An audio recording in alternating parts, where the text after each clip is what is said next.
Welcome back to the channel, guys. I'm Sheldon and this is Behind the Enthusiast. Today we have to do a little bit of catch-up work on my Ford Focus RS.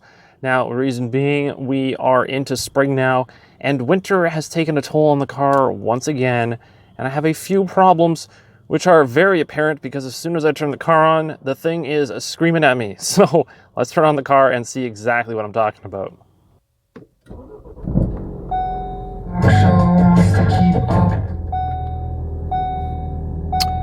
Low tire pressure, drive mode selection not available. Low tire pressure. All right, I get it. Low tire pressure. I can't select the drive mode. Those things are, oh, we're not done yet, boys. Washer fluid level low. Well, yeah, we just finished winter, so I should probably fill that up as well. Are we done yet? Yeah, we're done. Okay, so we got the check engine light on. We've got the info light on. And we've got the low tire pressure light on as well. And so, as you guys can see, a few problems. And to make things even, well, not really worse, but just to add to the list, I'm gonna need an oil change pretty soon. And, well, let's go take a look at some of these problem areas just so you guys understand what exactly I'm dealing with. Low tire pressure, well, that's easily resolved with a air pig, and I'm pretty sure it's the left rear again. This thing has been leaking, well, probably the past 2 to 3 months. Basically, once a month, I find approximately I have to fill this up. So it is a very, very slow leak. However, it is persistent. And the other problem I'm having is with this silly exhaust solenoid bullshit. This thing right here. I don't know if you guys can actually see that or not. But this system, and then there's a flap in there which refuses to open, which I can't even see because of the sun being at the wrong angle right now. And there's a little bit of corrosion on my exhaust tip as well, which not too fond of. But anyway, that has been non-functioning for, I want to say, about a month now. Every single time I turn the car on, it does not want to work. I don't know if I should spray it. I don't know if I should try to jam a screwdriver in there and force it open. Probably not a good idea. However, spraying it, probably the best thing to do. However, if it needs to be replaced, I'm not replacing it. I will go online. I think Rally Sport Direct has the bypass system for the valve. I will probably end up installing that just so that I never have to deal with this problem ever again. Window washer fluid. Right here. This thing is a really weird setup. I'm not entirely sure where the markings are at the moment. It's been a while since I've filled this. But yeah, there are markings on the side. And I can't remember where it was. But basically, you fill it up because the reservoir is hidden, from what I remember. So I have to deal with that. And of course, I still have that silly problem of the door sill. I mean, come on. This is ridiculous. I know it's dirty, but when I first got the car, this appeared probably within the first year of driving it in the winter. Maybe it was the second. But I cleaned this stuff before, and now I've just basically given up because this stuff is getting, I don't know, out of hand. So I might invest in some new ones or maybe even some custom ones to get rid of that. And hopefully the new ones don't turn out like these ones.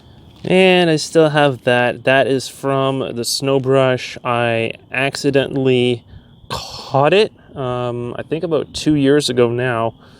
It's not really getting worse. However, the paint obviously has peeled off. So I'm probably going to get some touch-up paint and fix that one up.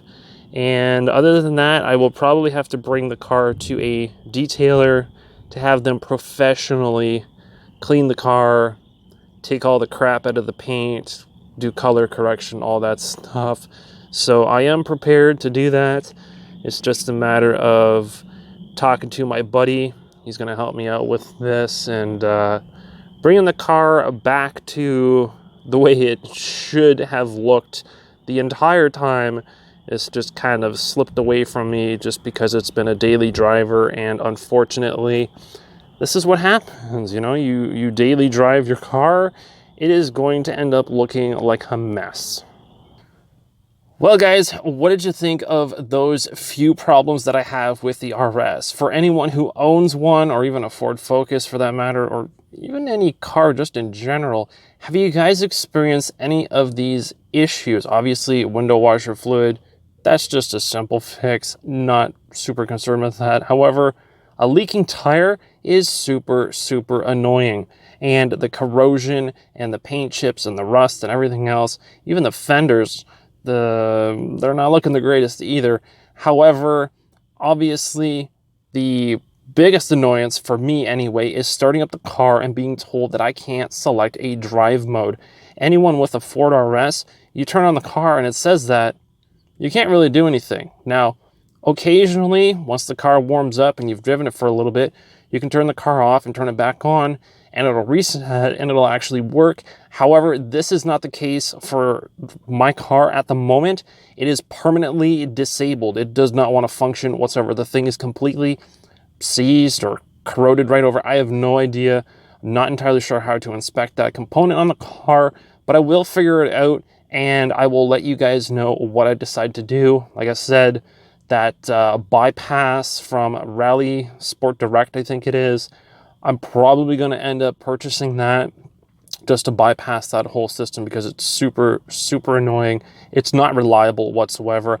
I don't know why Ford put that thing on the car. It's honestly kind of stupid. I really don't like it. I understand that there's a function for it, but when the car turns on and one of those systems fails for the check and all of a sudden, oh, it failed, you can't do this anymore.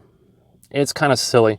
I don't see the need for it, and I think that's why there is a product in existence right now where you can actually bypass it, because I think people have realized by now, considering, you know, my car especially, this is a 17, I think they realized that it's not a good thing to have on the car. So someone obviously realized that, made the product, so now it's just a matter of buying it and testing it out, and hopefully that will fix my issue with that.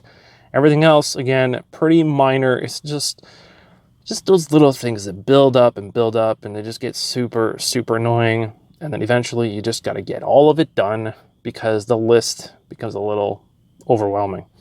But that's it for me in this one, guys. Hopefully this was educational for you guys, because obviously for anyone who is just finishing their winter with their daily driver, they might have experienced the same things, or maybe you haven't. So these are some things for you to keep in mind for next winter.